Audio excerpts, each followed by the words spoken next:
ಇವತ್ತು ನಾನು ಮಶ್ರೂಮ್ ಬಿರಿಯಾನಿ ಮಾಡ್ತಾ ಇದ್ದೀನಿ. ಟೇಸ್ಟ್ ಮಾತ್ರ ಸಕ್ಕತ್ತಾಗಿರುತ್ತೆ. ನೀವೇನಾದರೂ ಇದನ್ನು ಒಂದ್ಸತಿ ಟ್ರೈ ಮಾಡಿದ್ರೆ ಮತ್ತೆ ಮತ್ತೆ ಮಾಡ್ಕೊಂಡು ತಿಂತೀರಾ, ಅಷ್ಟು ರುಚಿಯಾಗಿರುತ್ತೆ ಇದು. ಬನ್ನಿ ಹೇಗೆ ಮಾಡೋದು ಅಂತ ನೋಡೋಣ. ಇದನ್ನು ಮಾಡ್ಕೊಳ್ಳೋದಕ್ಕೆ ನಾನಿಲ್ಲಿ 2 ಪ್ಯಾಕ್ನಷ್ಟು ಮಶ್ರೂಮ್ ತೊಗೊಂಡಿದ್ದೀನಿ. ಇದನ್ನು ನೀವು ಹೆಚ್ಚು ಕಮ್ಮಿ ಮಾಡ್ಕೋಬಹುದು. ಇದನ್ನ ನಾವು ಕ್ಲೀನಾಗಿ ಒಂದು 4ರಿಂದ 5 ಸತಿ ನೀರು ಹಾಕಿ ವಾಶ್ ಮಾಡಿ ತಗೋಬೇಕಾಗುತ್ತೆ. ತುಂಬ ಮಣ್ಣೆಲ್ಲ ಇರುತ್ತೆ ಇದರಲ್ಲಿ. ಹಾಗಾಗಿ ನಾನಿಲ್ಲಿ 2 ಪ್ಯಾಕ್ ಕೂಡ ಯೂಸ್ ಮಾಡಿದ್ದೀನಿ. ನೀವು ಬೇಕಿದ್ರೆ ಇದನ್ನ ಸ್ವಲ್ಪ ಹೆಚ್ಚು ಹಾಕ್ಬೋದು, ಇಲ್ಲ ಕಮ್ಮಿ ಕೂಡ ಹಾಕ್ಬೋದು, ನಿಮ್ಮ ಇಷ್ಟ. ಎಷ್ಟು ಬೇಕೋ ಅಷ್ಟು ಹಾಕ್ಕೊಳ್ಳಿ. ಇವಾಗ ಇದನ್ನ ನಾನು ಒಂದು 4ರಿಂದ 5 ಸತಿ ನೀರು ಹಾಕಿ ಚೆನ್ನಾಗಿ ತೊಳೆದು ತಗೊಂಡಿದ್ದೀನಿ. ಸ್ವಲ್ಪನೂ ಮಣ್ಣೆಲ್ಲ ಇರಬಾರ್ದು. ಇವಾಗ ಇದನ್ನ ಒಂದೊಂದಾಗಿ ತಗೊಂಡು ಇದ್ರ ಮೇಲ್ಗಡೆ ಈ ತರ ಸಿಪ್ಪೆ ಇರುತ್ತೆ, ಇದನ್ನೆಲ್ಲ ಪೂರ್ತಿಯಾಗಿ ತೆಗಿಬೇಕು. ಕೆಲವರು ಇದನ್ನ ಹಾಗೆ ಕೂಡ ಕಟ್ ಮಾಡಿ ಮಾಡ್ತಾರೆ, ಆದ್ರೆ ಅದಷ್ಟು ಚೆನ್ನಾಗಾಗಲ್ಲ. ನಂಗೆ ಅದಷ್ಟು ಇಷ್ಟ ಆಗಲ್ಲ. ಹಾಗಾಗಿ ಪೂರ್ತಿಯಾಗಿ ತೆಗಿತಾ ಇದ್ದೀನಿ. ನೋಡಿ, ಈ ರೀತಿ ಪೂರ್ತಿಯಾಗಿ ತೆಗಿಬೇಕು. ತುಂಬಾ ಟೈಮ್ ಏನು ತಗೊಳ್ಳಲ್ಲ, ಬೇಗ ಬೇಗನೆ ತೆಗಿಬಹುದು. ಒಂದು 5 ನಿಮಿಷದ ಕೆಲಸ ಅಷ್ಟೇನೆ. ಮತ್ತೆ ತುಂಬಾ ಕಷ್ಟನೂ ಆಗಲ್ಲ, ಬೇಗ ಬೇಗನೆ ಈಸಿಯಾಗಿ ತೆಗಿಬಹುದು. ಸಾಫ್ಟ್ ಆಗಿರೋದ್ರಿಂದ ಕೈನಲ್ಲೇ ಕೂಡ ತೆಗಿಬಹುದು. ಇವಾಗ ಇದನ್ನ ಎಲ್ಲಾನು ಪೂರ್ತಿಯಾಗಿ ಬಿಡಿಸ್ಕೊಂಡ್ಬಿಡ್ತೀನಿ. ಆಮೇಲೆ ಇದನ್ನ ಕಟ್ ಮಾಡ್ಕೊಳ್ಳೋಣ. ನೋಡಿ, ಈ ತರ ಪೂರ್ತಿಯಾಗಿ ಸಿಪ್ಪೆನೆಲ್ಲ ತೆಗ್ದಿದ್ದೀನಿ. ಸಿಪ್ಪೆ ತೆಗ್ದಿದ್ದಾದ್ಮೇಲೆ ಇದನ್ನ ಒಂದ್ಸತಿ ಕ್ಲೀನಾಗಿ ವಾಶ್ ಮಾಡಿ ಇದನ್ನ ಇವಾಗ ಕಟ್ ಮಾಡ್ಕೊಳ್ತಾ ಇದ್ದೀನಿ. ಇದನ್ನ ನೀವು ಯಾವ ರೀತಿ ಬೇಕಿದ್ರೂ ಕಟ್ ಮಾಡ್ಕೋಬಹುದು. ನಾನಿಲ್ಲಿ ದೊಡ್ಡದಾಗಿರೋದನ್ನ 4 ಪೀಸ್ ಮಾಡ್ಕೊಂಡಿದ್ದೀನಿ. ಚಿಕ್ಕದಾಗಿರೋದನ್ನ 2 ಪೀಸ್ ಮಾಡ್ಕೊಂಡಿದ್ದೀನಿ. ತೀರಾ ಚಿಕ್ಕದಾಗಿ ಕಟ್ ಮಾಡ್ಕೊಂಡ್ಬಿಟ್ರೆ ಮತ್ತೆ ನಮಗೆ ಬೆಂದ ಮೇಲೆ ಅದು ಪೀಸ್ ಸಿಗೋದೇ ಇಲ್ಲ. ಹಾಗಾಗಿ ಸ್ವಲ್ಪ ದೊಡ್ಡದಾಗಿನೇ ಕಟ್ ಮಾಡ್ಕೊಳ್ಳಿ. ಚಿಕ್ಕದಾಗಿದೆ ಅಂತಂದ್ರೆ ನೀವು ಬೇಕಿದ್ರೆ ಇಡಿಯಾಗಿ ಕೂಡ ಇಟ್ಕೋಬಹುದು, ಅದು ಕೂಡ ಚೆನ್ನಾಗಿರುತ್ತೆ. ನೋಡಿ, ಇಲ್ಲಿ ಎಲ್ಲಾನು ಕಟ್ ಮಾಡ್ಕೊಂಡಿದ್ದೀನಿ ಈ ತರ. ನಂತರ ಇದಕ್ಕೆ ನಾನಿಲ್ಲಿ ಪಾಲಕ್ ಸೊಪ್ಪು ತಗೊಂಡಿದ್ದೀನಿ. 1 ಕಟ್ನಷ್ಟು ಪಾಲಕ್ ಸೊಪ್ಪನ್ನ ಬಿಡಿಸ್ಕೊಂಡು ಇದನ್ನ ಕ್ಲೀನಾಗಿ ವಾಶ್ ಮಾಡಿ ಇಟ್ಕೊಂಡಿದ್ದೀನಿ. ಸೊಪ್ಪು ಮಾತ್ರ ಹಾಕಿದ್ರೆ ಸಾಕು.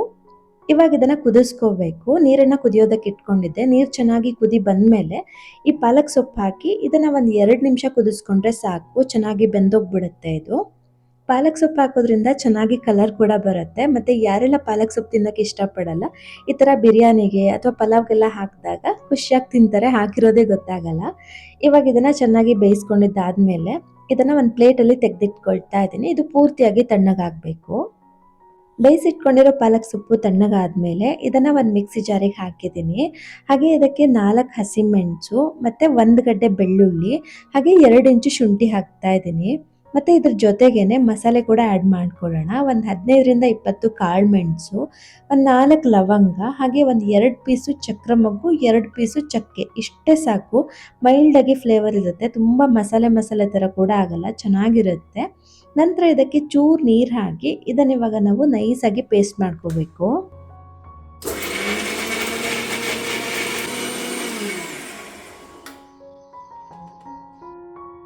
ನೋಡಿ, ಈ ರೀತಿ ನೈಸಾಗಿ ಪೇಸ್ಟ್ ಮಾಡಿಕೊಂಡು ಇದನ್ನು ಎತ್ತಿಟ್ಕೊಂಡಿದ್ದೀನಿ. ನಂತರ ಒಂದು ಕುಕ್ಕರ್ಗೆ ಒಂದು 4ರಿಂದ 5 ಟೇಬಲ್ ಸ್ಪೂನ್ ಎಣ್ಣೆ ಹಾಕ್ತಾ ಇದ್ದೀನಿ. ಎಣ್ಣೆ ಸ್ವಲ್ಪ ಜಾಸ್ತಿನೇ ಹಾಕಿ, ಚೆನ್ನಾಗಿರುತ್ತೆ. ಎಣ್ಣೆ ಬಿಸಿ ಆದಮೇಲೆ ಒಂದು 2 ಪಲಾವ್ ಎಲೆ, 2 ಏಲಕ್ಕಿ ಹಾಕ್ತಾ ಇದ್ದೀನಿ. ಹಾಗೆ ಇದ್ರ ಜೊತೆಗೇನೆ 1 ಟೇಬಲ್ ಸ್ಪೂನ್ ಅಷ್ಟು ಕಸೂರಿ ಮೆಥಿ ಹಾಕ್ತಾ ಇದ್ದೀನಿ. ತುಂಬ ಚೆನ್ನಾಗಿರುತ್ತೆ ಫ್ಲೇವರು. ಇದನ್ನು ಸ್ವಲ್ಪ ಫ್ರೈ ಮಾಡ್ಕೋಬೇಕು. ಇದು ಸ್ವಲ್ಪ ಫ್ರೈ ಆದಮೇಲೆ ಇದಕ್ಕೆ ನಾನಿಲ್ಲಿ ಒಂದು 3/4 ಕಪ್ನಷ್ಟು ಕಟ್ ಮಾಡ್ಕೊಂಡಿರೋ ಪುದೀನ ಸೊಪ್ಪು ಹಾಕ್ತಾ ಇದ್ದೀನಿ. ಹಾಗೆ ಇದಕ್ಕೆ ಒಂದು ಅರ್ಧ ಕಪ್ನಷ್ಟು ಕಟ್ ಮಾಡ್ಕೊಂಡಿರೋ ಕೊತ್ತಂಬರಿ ಸೊಪ್ಪು ಕೂಡ ಹಾಕ್ತಾ ಇದ್ದೀನಿ. ಇದನ್ನು ಕೂಡ ಚೆನ್ನಾಗಿ ಫ್ರೈ ಮಾಡ್ಕೋಬೇಕು. ಇವೆರಡನ್ನು ಕೂಡ ನಾವು ರುಬ್ಬಿ ಹಾಕೋದಕ್ಕಿಂತ ಈ ಥರ ಕಟ್ ಮಾಡಿಕೊಂಡು ಫ್ರೈ ಮಾಡಿ ಹಾಕಿದ್ರೆ ತುಂಬಾನೇ ಚೆನ್ನಾಗಿರುತ್ತೆ ಟೇಸ್ಟು. ಈ ಸೊಪ್ಪೆಲ್ಲ ಸ್ವಲ್ಪ ಬಾಡಿದ ಮೇಲೆ ಇದಕ್ಕೆ ನಾನಿಲ್ಲಿ 2 ಹಸಿಮೆಣಸನ್ನು ಕಟ್ ಮಾಡಿಕೊಂಡು ಸೇರಿಸ್ಕೊಳ್ತಾ ಇದ್ದೀನಿ. ಖಾರವಾಗಿದ್ರೆ ಚೆನ್ನಾಗಿರುತ್ತೆ. ಹಾಗೆ ಇದ್ರ ಜೊತೆಗೇನೆ ಒಂದು ದಪ್ಪ ಸೈಜ್ ಈರುಳ್ಳಿನ ಈ ಥರ ಉದ್ದುದ್ದಕ್ಕೆ ಸ್ಲೈಸ್ ಮಾಡಿಕೊಂಡು ಸೇರಿಸಿದ್ದೀನಿ. ಈ ಈರುಳ್ಳಿನ ಸ್ವಲ್ಪ ಕೆಂಪಾಗೋವರೆಗೂ ಫ್ರೈ ಮಾಡ್ಕೋಬೇಕು. ಈರುಳ್ಳಿ ಸ್ವಲ್ಪ ಕೆಂಪಾಗೋವರೆಗೂ ಫ್ರೈ ಮಾಡ್ಕೊಂಡಿದ್ದೀನಿ. ಇಷ್ಟಾದರೆ ಸಾಕು. ಇವಾಗ ಇದಕ್ಕೆ 1 ಹುಳಿ ಟೊಮ್ಯಾಟೊನ ಈ ಥರ ಚಿಕ್ಕದಾಗಿ ಕಟ್ ಮಾಡಿಕೊಂಡು ಸೇರಿಸ್ಕೊಳ್ತಾ ಇದ್ದೀನಿ. ಹಾಗೆ ಇದ್ರ ಜೊತೆಗೇನೆ 1 ಟೀ ಸ್ಪೂನ್ ಅಷ್ಟು ಉಪ್ಪು ಕೂಡ ಸೇರಿಸ್ಕೊಂಡು ಇದನ್ನು ಇವಾಗ ಚೆನ್ನಾಗಿ ಮಿಕ್ಸ್ ಮಾಡ್ಕೊಳ್ತೀನಿ. ಉಪ್ಪು ಸೇರಿಸ್ಕೊಂಡ್ರೆ ಟೊಮ್ಯಾಟೊ ಬೇಗನೆ ಸಾಫ್ಟ್ ಆಗುತ್ತೆ. ಹಾಗಾಗಿ ನಾನಿಲ್ಲಿ ಮೀಡಿಯಮ್ ಸೈಜ್ದು 1 ಟೊಮ್ಯಾಟೊ ತಗೊಂಡಿದ್ದೀನಿ. ಇದು ಸ್ವಲ್ಪ ಸಾಫ್ಟ್ ಆಗೋವರೆಗೂ ಫ್ರೈ ಮಾಡಿಕೊಂಡು ಇದಕ್ಕೆ ಇವಾಗ ರುಬ್ಬಿಟ್ಕೊಂಡಿರೋ ಮಸಾಲೆನ ಸೇರಿಸ್ಕೊಳ್ತಾ ಇದ್ದೀನಿ. ಹಾಗೆ ಮಿಕ್ಸಿ ಜಾರ್ಗೆ ಸ್ವಲ್ಪ ನೀರು ಹಾಕಿ ಅದನ್ನು ಕೂಡ ಇದಕ್ಕೆ ಸೇರಿಸ್ಕೊಂಡಿದ್ದೀನಿ.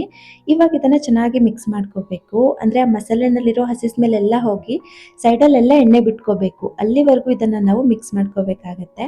ಅಂದರೆ ಇದಕ್ಕೆ ನಾವು ಎಲ್ಲನೂ ಹಸಿಯಾಗಿ ಹಾಕಿರ್ತೀವಿ ಅಲ್ವಾ, ಹಾಗಾಗಿ ಎಲ್ಲನೂ ಚೆನ್ನಾಗಿ ಫ್ರೈ ಆಗಬೇಕು. ನೋಡಿ, ಈ ಥರ ಎಣ್ಣೆ ಬಿಟ್ಕೊಂಡ್ಮೇಲೆ ಇದಕ್ಕಿವಾಗ 1.5 ಟೀ ಸ್ಪೂನಷ್ಟು ಗರಂ ಮಸಾಲ ಮತ್ತು 2 ಟೇಬಲ್ ಸ್ಪೂನಷ್ಟು ಮೊಸರು ಹಾಕ್ತಾ ಇದ್ದೀನಿ. ಮೊಸರು ಬೇಡ ಅಂತಂದರೆ ಸ್ಕಿಪ್ ಮಾಡ್ಬೋದು, ಆದರೆ ಮೊಸರು ಹಾಕಿದ್ರೆ ತುಂಬಾ ಚೆನ್ನಾಗಿರುತ್ತೆ ಇದಕ್ಕೆ. ಮೊಸರು ಸೇರಿಸ್ಕೊಂಡ್ಮೇಲೆ ಇದನ್ನು ಒಂದ್ಸತಿ ಚೆನ್ನಾಗಿ ಮಿಕ್ಸ್ ಮಾಡಿಕೊಂಡು ಮತ್ತೆ ಎಣ್ಣೆ ಬಿಟ್ಕೊಳ್ಳೋವರೆಗೂ ಇದನ್ನು ನಾವು ಫ್ರೈ ಮಾಡ್ಕೋಬೇಕು. ಮೊಸರು ಸೇರಿಸ್ಕೊಂಡು ಒಂದು 2 ನಿಮಿಷ ಮಿಕ್ಸ್ ಮಾಡಿಕೊಂಡ್ರೆ ಸಾಕಾಗತ್ತೆ. ನೋಡಿ ಈ ಥರ ಸೈಡಲ್ಲೆಲ್ಲ ಎಣ್ಣೆ ಬಿಟ್ಕೊಂಡು ಈ ಥರ ಗ್ರೇವಿ ರೆಡಿ ಆಗುತ್ತೆ. ಇವಾಗ ಇದಕ್ಕೆ ಕಟ್ ಮಾಡಿ ಇಟ್ಕೊಂಡಿರೋ ಮಶ್ರೂಮ್ ಸೇರಿಸ್ಕೊಳ್ತಾ ಇದ್ದೀನಿ. ನೀವು ಮಶ್ರೂಮ್ ತಿನ್ನಲ್ಲ ಅಂತಂದರೆ ಬೇಕಿದ್ರೆ ತರಕಾರಿ ಕೂಡ ಕಟ್ ಮಾಡಿ ಹಾಕ್ಬೋದು. ನಾವು ಪಲಾವ್ಗೆಲ್ಲ ಯಾವ್ಯಾವ ತರಕಾರಿ ಹಾಕ್ತೀವೋ ಅದೇ ಥರ ಇದಕ್ಕೂ ಕೂಡ ಕಟ್ ಮಾಡಿ ಸೇರಿಸ್ಕೋಬೋದು. ಇವಾಗ ಇದನ್ನು ಚೆನ್ನಾಗಿ ಮಿಕ್ಸ್ ಮಾಡ್ಕೊಳ್ಳೋಣ. ಮೇಲ್ಮೇಲೆ ಈ ಥರ ಒಂದು 2 ನಿಮಿಷ ಮಿಕ್ಸ್ ಮಾಡಿಕೊಂಡ್ರೆ ಸಾಕು. ಆ ಮಶ್ರೂಮ್ ಎಲ್ಲ ಚೆನ್ನಾಗಿ ಮಸಾಲೆನೆಲ್ಲ ಎಳ್ಕೋಬೇಕು. ಒಂದು 2 ನಿಮಿಷ ಮಿಕ್ಸ್ ಮಾಡಿಕೊಂಡ್ರೆ ಸಾಕಾಗತ್ತೆ. ಮಶ್ರೂಮ್ ಸ್ವಲ್ಪ ಜಾಸ್ತಿ ಹಾಕಿದಷ್ಟು ಚೆನ್ನಾಗಿರುತ್ತೆ ಇದಕ್ಕೆ. ಇವಾಗ ಇದಕ್ಕೆ ನೀರು ಸೇರಿಸ್ಕೊಳ್ತಾ ಇದ್ದೀನಿ. ನಾನಿಲ್ಲಿ ಅಕ್ಕಿ ಎಷ್ಟು ತೊಗೊಳ್ತಾ ಇದ್ದೀನೋ ಅದರ 2ರಷ್ಟು ನೀರು ಹಾಕ್ತಾ ಇದ್ದೀನಿ. 4 ಲೋಟ ನೀರು ಹಾಕಿದ್ದೀನಿ. ನೀರನ್ನು ಸ್ವಲ್ಪ ನೋಡ್ಕೊಂಡು ಸೇರಿಸ್ಕೊಳ್ಳಿ, ಯಾಕಂದರೆ ಮಶ್ರೂಮ್ ಕೂಡ ನೀರು ಬಿಡುತ್ತೆ. ಹಾಗಾಗಿ ಇದನ್ನು ಇವಾಗ ಒಂದ್ಸತಿ ಚೆನ್ನಾಗಿ ಮಿಕ್ಸ್ ಮಾಡಿಕೊಂಡು ಕುದಿ ಬರೋದಕ್ಕೆ ಬಿಡ್ತೀನಿ. ನಂತರ ಇದಕ್ಕೆ ಅಕ್ಕಿ ಸೇರಿಸ್ಕೊಳ್ಳೋಣ. ಹಾಗೆ ನಾನಿಲ್ಲಿ ಅಕ್ಕಿ ಅಳತೆ ಮಾಡ್ಕೊಳ್ತಾ ಇದ್ದೀನಿ. ನಾನು ಯಾವ ಲೋಟದಲ್ಲಿ ನೀರು ಅಳತೆ ಮಾಡ್ಕೊಂಡಿದ್ನೋ ಅದೇ ಲೋಟದಲ್ಲಿ 2 ಲೋಟ ಅಕ್ಕಿ ಹಾಕಿದ್ದೀನಿ. ಈ ಅಕ್ಕಿನ ಚೆನ್ನಾಗಿ ವಾಶ್ ಮಾಡಿಕೊಂಡು ಕುದೀತಾ ಇರೋ ಇದಕ್ಕೆ ಸೇರಿಸ್ಕೊಳ್ತೀನಿ. ಚೆನ್ನಾಗಿ ಕುದಿ ಬಂದಮೇಲೆ ಅಕ್ಕಿನ ಸೇರಿಸ್ಕೋಬೇಕು. ನಾನಿಲ್ಲಿ ಅಕ್ಕಿನ ನೆನೆಸಿಲ್ಲ, ಡೈರೆಕ್ಟಾಗಿ ವಾಶ್ ಮಾಡಿ ಹಾಗೆ ಹಾಕ್ತಾ ಇದ್ದೀನಿ. ನೀವು ಬೇಕಿದ್ರೆ ಅಕ್ಕಿನ ನೆನೆಸಿ ಕೂಡ ಹಾಕ್ಬೋದು.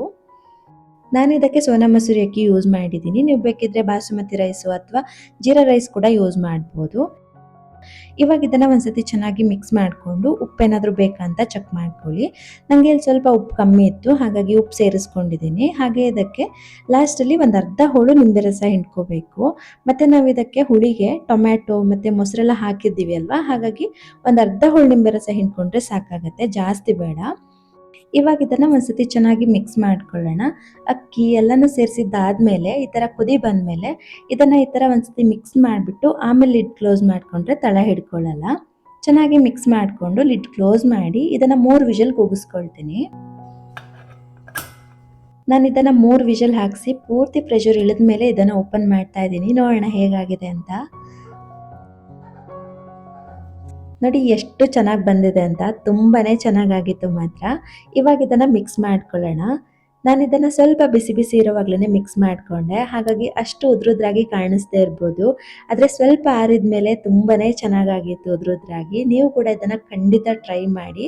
ಮತ್ತು ನೀವೇನಾದರೂ ಮಶ್ರೂಮ್ ತಿನ್ನಲ್ಲ ಅಂತಂದರೆ ನೀವು ಬೇಕಿದ್ರೆ ಇದನ್ನೇ ತರಕಾರಿ ಹಾಕಿ ಕೂಡ ಮಾಡ್ಕೋಬೋದು, ಅದು ಕೂಡ ತುಂಬಾ ಚೆನ್ನಾಗಿರುತ್ತೆ.